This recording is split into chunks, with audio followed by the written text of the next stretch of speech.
So hello everyone. तो आज से हम इंग्लिश के साथ साथ जीएस के भी प्रैक्टिस सेशन स्टार्ट करेंगे।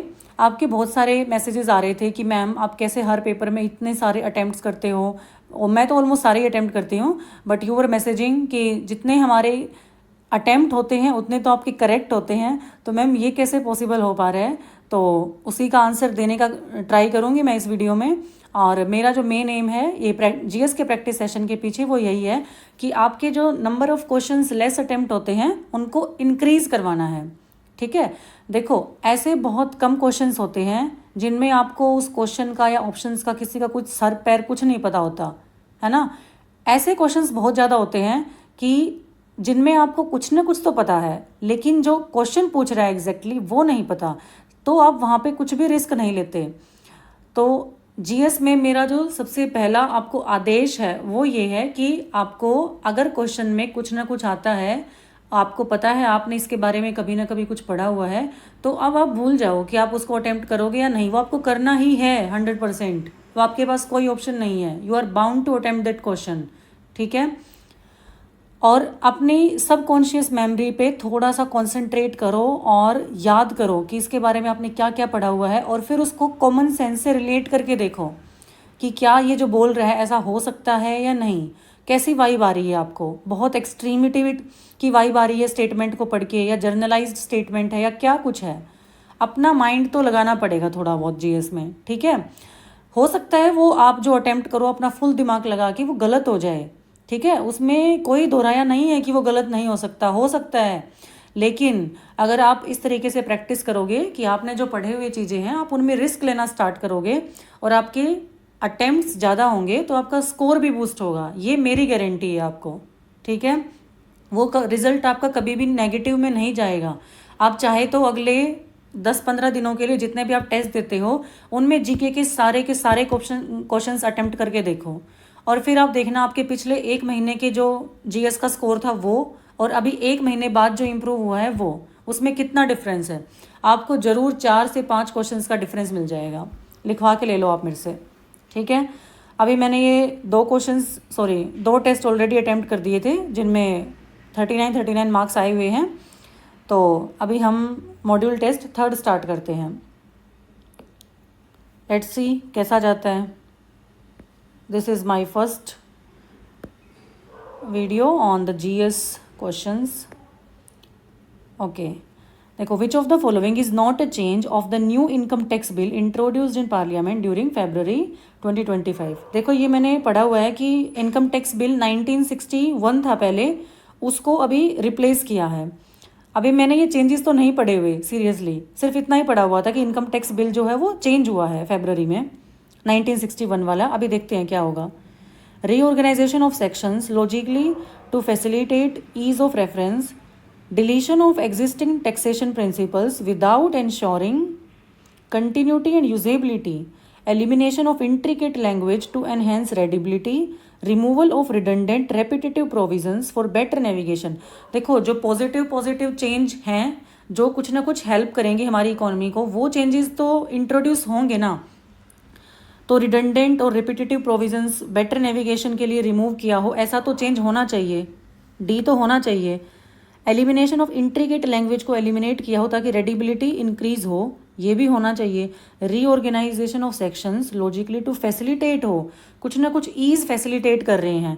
और यहाँ पे क्या है, एग्जिस्टिंग टैक्सेशन प्रिंसिपल्स को डिलीट कर दिया विदाउट इंश्योरिंग कंटिन्यूटी और यूजेबिलिटी। ये एक्सट्रीम और बहुत बेतुकी स्टेटमेंट लग रही है मुझे कि आपने यूजेबिलिटी या फिर उसकी प्रैक्टिकलिटी कितनी थी उसको बिना इंश्योर किए टैक्सेशन प्रिंसिपल्स को डिलीट कर दिया। तो ये हो गया। The physical deficit excluding the interest liability for a year is called. Physical deficit में से अगर आप जो आपकी इंटरेस्ट की लायबिलिटीज़ हैं उनको हटा दो तो वो क्या बनेगा आपका, I think primary deficit. Physical deficit में से अगर आप इंटरेस्ट लायबिलिटीज़ को हटा देते हो तो प्राइमरी डेफिसिट। ओके, यहाँ पे आपकी नॉलेज काम आएगी। Which media outlet won the ECI Media Award for Voter Awareness for its series during the Lok Sabha election 2024 के टाइम पे कौन से मीडिया आउटलेट ने ECI मीडिया अवार्ड जीता वोटर अवेयरनेस के लिए। हाँ, कुछ आइडिया नहीं है, बट मैं दूरदर्शन पे जा रही हूँ। जी न्यूज़ वगैरह इतना छोटा मुझे नहीं लग रहा, इतना छोटा चैनल है। एनडीटीवी हो सकता है एक तरीके से, या फिर मैं दूरदर्शन के साथ जा रही हूँ।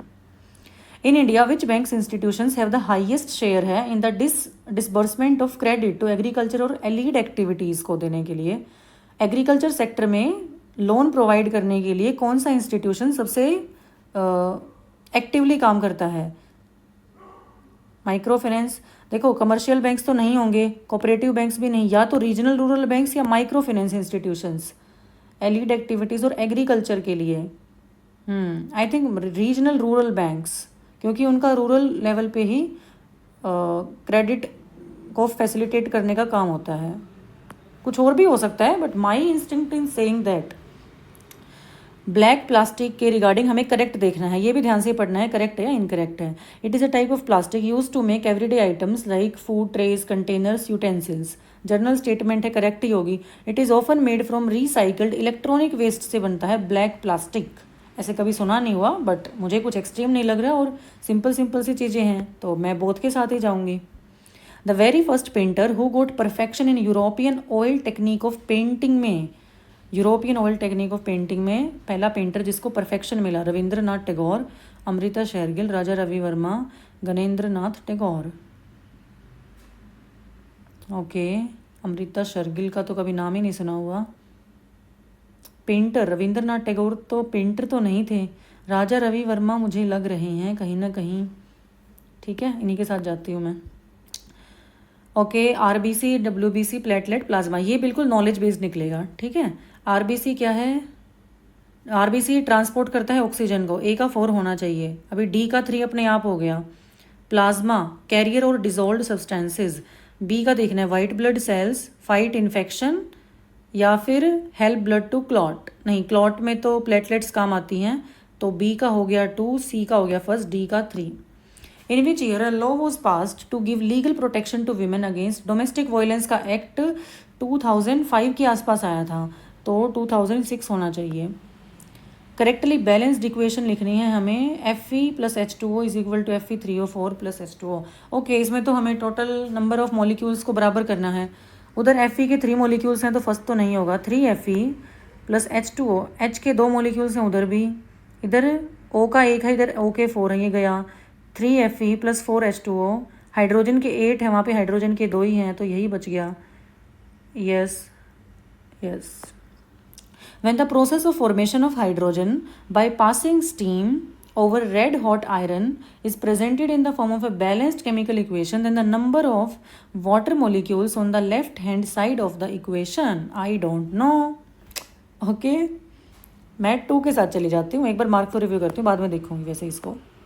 Which of the following is an incorrect statement in regard to the meaning of union of states in the Indian context? ये एक conceptual question है जो मैं पक्का ठीक करूँगी। ठीक है, इनमें से कौन सा इनकरेक्ट बताना है? Union of states. ठीक है, इंडिया सारे स्टेट्स का यूनियन है। ठीक है, फेडरेटिंग स्टेट्स का यूनियन है। Country was divided into different states for administrative convenience. Indian federation was the result of an agreement by sovereign units to join it, यही इनकरेक्ट है। Enumerates the power of centre and state through various list. Federation not being the result of agreement, but not state has the right to secede from it. Yes, Indian federation ऐसा नहीं है कि अलग अलग states ने, foreign units ने agreement किया हो कि हम मिल जाते हैं तब इंडिया बना। नहीं, इंडिया बना, बनने के बाद स्टेट्स को उसमें कंपाइल किया गया। ठीक है, कुछ भी बोलो। What is the situation called in which a worker is employed but not in the desired capacity, whether in terms of compensation, skill level, experience, education or their vulnerability? Employed तो है, तो unemployment तो नहीं होगा। Desired capacity में वो employed नहीं है। ओके, हाँ, compensation, skill level, experience, education और their availability। सीजनल अनएम्प्लॉयमेंट तो अलग चीज़ होती है ना, कि एक सीज़न में काम नहीं है। अंडर एम्प्लॉयमेंट, डिसगाइज्ड तो वो होती है ना जो खेतों में एक्स्ट्रा बंदे लगे होते हैं जिनका कोई काम नहीं है उधर, फिर भी लगे हुए हैं, कोई प्रोडक्टिविटी इंक्रीज नहीं हो रही उससे, तो ये अंडर एम्प्लॉयमेंट है। You are just apparently employed but not actually. Okay, under employment होना चाहिए।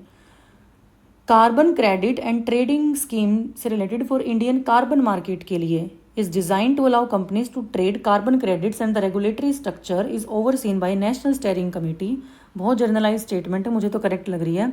Scheme would mainly cover carbon dioxide के एमिशंस को एंड पर फ्लोरोकार्बन्स एमिटेड फ्रॉम एल्यूमिनियम स्मेल्टिंग. देखो ये स्टेटमेंट जो है ये थोड़ी सी स्पेसिफिक है कि सिर्फ एल्यूमिनियम स्मेल्टिंग से रिलेटेड जो कार्बन डाइऑक्साइड के एमिशंस हो रहे हैं उसके ऊपर मेन फोकस है.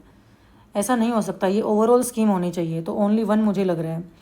What was the code name of the first nuclear test conducted by India 1971 Rajasthan. ये तो है स्माइलिंग बुद्धा और दूसरा था शक्ति जो 1998 में था. Al Beruni's famous work Kitabul Hind is a composition in the. Kitabul Hind Al Beruni की उर्दू संस्कृत नहीं होगा, टर्किश या अरेबिक होगा.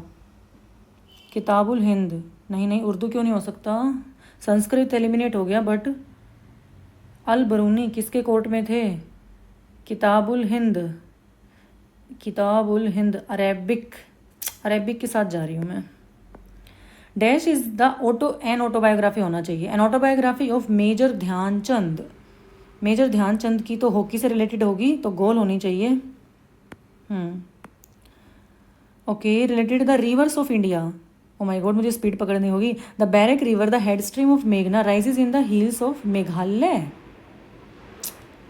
The Ghaggar river does not drain out to the sea and gets lost in the Rajasthan desert. ये तो ठीक है, बी बिल्कुल करेक्ट है. Okay, Puthimari and Manas are important tributaries of Brahmaputra.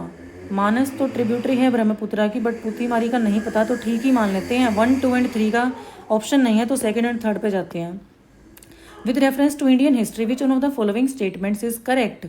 Correct बतानी है. Mohammad bin Tughlaq introduce the copper coin, Tanka, silver, Jital. ये बात तो ठीक है. कॉइनेज सिस्टम सतवाना के consist of silver, copper, lead, potin. Coins issued by Bahmani king were refer to Varaha. Shahrukhi coins were introduce by. बाकी का मुझे नहीं पता, बट ये मोहम्मद बिन तुगलक वाली तो बात ठीक है. ये नहीं ये मोहम्मद बिन तुगलक ने किया था या किसी और ने किया था? नहीं, शायद किसी और ने किया था. मोहम्मद बिन तुगलक ने नहीं किया. नहीं किसी और ने किया था. Coinage system Satavahana period consist of silver, copper, lead, potin. Coins issued by Bahmani kings were refer to Varaha. ये वराहा वो जो एक पिक की इमेज है वही है शायद, है ना? इसी के साथ जाती हूँ मैं. Which Dogra general led successful military expedition to Ladakh, Baltistan and parts of Tibet? Dogra general Mehan Singh, Gulab Singh, Mehta, Basti Ram, Zorawar Singh. Mehan Singh के साथ चली जाती हूँ, जस्ट ऐसे ही, कुछ नहीं पता इसके बारे में. मरियाना ट्रेंच पैसिफिक ओशियन में है, ए का 3 होना चाहिए. बी का आर्कटिक में. सुंडा ट्रेंच एटलांटिक में है, सी का फर्स्ट होना चाहिए, दोनों में फर्स्ट है.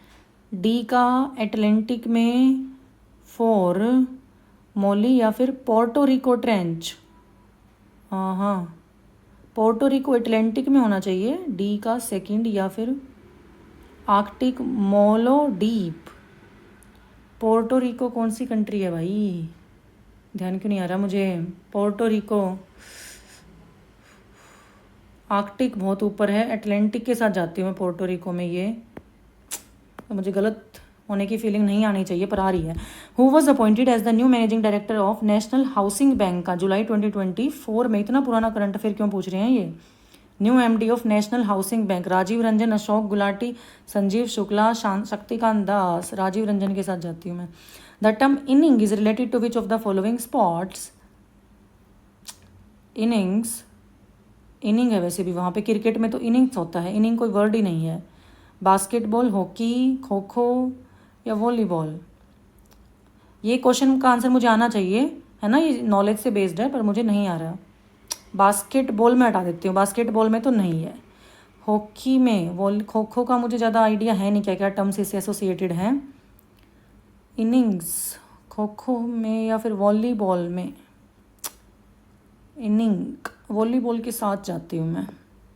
As per dash, the president shall address both the houses of parliament assembled together on the commencement of the first parliament. का जब सेशन होता है तो प्रेसिडेंट को सेशन बुलाना पड़ता है. तो 87 का फर्स्ट आई थिंक यही होना चाहिए. 41 तो ऐसा कुछ नहीं है, 93 नहीं, 53 में भी ऐसा नहीं है, 87 का फर्स्ट ही होगा या फिर 93। Okay, which of the following is was not a feature of the non cooperative movement का फीचर नहीं था जो 1920 के आसपास लॉन्च हुआ था। Exemption in revenue collection, boycott of legislative council का बॉयकॉट हुआ था, boycott of public services, withdrawal of title ले लिए थे गवर्नमेंट से, तो यही बच गया option number A. Maximum deviation from ideal gas behaviour is expected from, ideal gas behaviour अपना छोड़ देगी कौन सी गैस, मीथेन, ओके, अमोनिया और hydrogen nitrogen. Ideal gas behaviour में be maximum deviation from ideal gas behaviour कौन सी gas से एक्सपेक्टेड है, कौन ज़्यादा डिविएट करेगा। अमोनिया के टाइप, ये तो NH3 तो मुझे नहीं लग रहा। Hydrogen, ideal gas behaviour hydrogen के साथ ही जाती हूँ मैं। 10th देखती हूँ एक बार। When the process of formation of hydrogen by passing steam over red hot iron is presented in the form of a balanced chemical equation, and the number of water molecules on the left hand side of the equation is, कितने water molecules कितने होंगे, या तो 2 के साथ ही जाऊँ या मैं 4 के साथ जाऊँ। हाइड्रोजन को हमें फॉर्म करना है स्टीम पास करके over red hot iron. Iron में भी रस्ट होता है, उससे रिलेटेड कुछ निकल सकता है। 2 या 4 चेंज कर देती हूँ, इसे 4 कर देती हूँ, कोई नहीं, इतना नहीं डरते। चलो सबमिट करते हैं टेस्ट को। अभी मार्क फॉर रिव्यू कौन सा रह गया, why they're showing 1 was mark for review. ये देखो अच्छा स्कोर आया ना 47, it is a nice score, no issue, डरना नहीं है ऐसे, ठीक है। 18 करेक्ट हुए, 7 इनकरेक्ट हुए। अभी मैं आपको दिखाती हूँ कौन से, देखो ये कौन सा मुझे आता था, नहीं आता था ना, बस थोड़ा सा कॉमन सेंस यूज़ करना है आपको, ठीक है, कि कौन सी स्टेटमेंट्स जर्नलाइज्ड हैं, कौन सी हमारी इकोनॉमिक सिचुएशंस के अकॉर्डिंग फिट हो सकती हैं, ठीक है। बट इस कॉमन सेंस के लिए ना आपको ये पता होना चाहिए कि आजकल दुनियादारी में क्या चल रहा है, जनरल अवेयरनेस होनी चाहिए आपको, ठीक है। इसलिए मैं बोलती हूँ न्यूज़पेपर पढ़ो, रीडिंग मस्ट है, वो आपके पेपर में स्पीड को भी एनहेंस करेगा, आपकी नॉलेज को भी एनहेंस करेगा, ठीक है। तो आपको दुनियादारी की नॉलेज होगी तो आपको पता चलेगा इंडिया की इकॉनमी में, पॉलिटी में, एनवायरनमेंट में, विमेन से रिलेटेड, लोकल लेवल से रिलेटेड, बैंकिंग से रिलेटेड क्या चल रहा है आजकल, तो आप एलिमिनेट ईजिली कर पाओगे। तो मैंने ये निकाला ना ऐसे ही। देखो आप जब भी GS का टेस्ट देते हो और जब आपको एनालिसिस करना होता है, अभी मैं पहले आपको एनालिसिस बताती हूँ। एक तो आपको सारे क्वेश्चन पढ़ने होते हैं, ऐसा नहीं जो रॉन्ग हो गए उनको देख लिया, क्योंकि बहुत सारे तुक्के लगे हुए होंगे अगर आपने अच्छे से अटेम्प्ट किया होगा तो, ठीक है। और फिर जो नीचे इन्फॉर्मेशन है इसको आपको एक बार पूरा रीड करना चाहिए, मेरे अकॉर्डिंग तो मेंस में तो पक्का करना चाहिए, ठीक है। और अगर आपको कोई ऐसा फैक्ट लगता है जो आपने परमार सर से नहीं पढ़ा, फैक्टमैन में नहीं है, आपने जो भी बेसिक बुक फॉलो की है उसमें नहीं है, तो फिर आप क्या करो, आप उसको अपनी एक नोटबुक बना लो GS के लिए भी, ठीक है। उस फैक्ट को डाल दो कहीं पे, वहाँ पे, या फिर ऑनलाइन नोट्स बनाते हो तो ऑनलाइन में उसको ऐड कर लो और उसको टाइमली रिवाइज करो। जब भी नया मॉक लगा रहे हो एक बार उस पर एक थोड़ा सा ग्लेंस ले लो, क्या पता कोई ना कोई फैक्ट आ जाए आपके पेपर में, ठीक है। फिजिकल डेफिसिट में से हमने इंटरेस्ट निकाल दिया तो प्राइमरी डेफिसिट बचेगा, ये नॉलेज बेस्ड था। ये देखो ये भी हुआ ना दूरदर्शन, क्योंकि दूरदर्शन की खबरें ना मोस्टली कुछ ना कुछ दूरदर्शन से रिलेटेड करंट अफेयर्स में आता रहता है। मैंने पिछले 1-1.5 साल की करंट अफेयर में कभी आज तक जी न्यूज़, NDTV का शायद कभी सुना हो, बाकी जी न्यूज़ आज तक का नहीं सुना था कोई भी। अब ये गलत हो गया, ओके। कमर्शियल बैंक्स तो मैं सबसे पहले एलिमिनेट करके बैठी थी, ठीक है। तो अभी मुझे पढ़ना पड़ेगा इसको, जब मैं इसको अच्छे से एनालाइज करूँगी।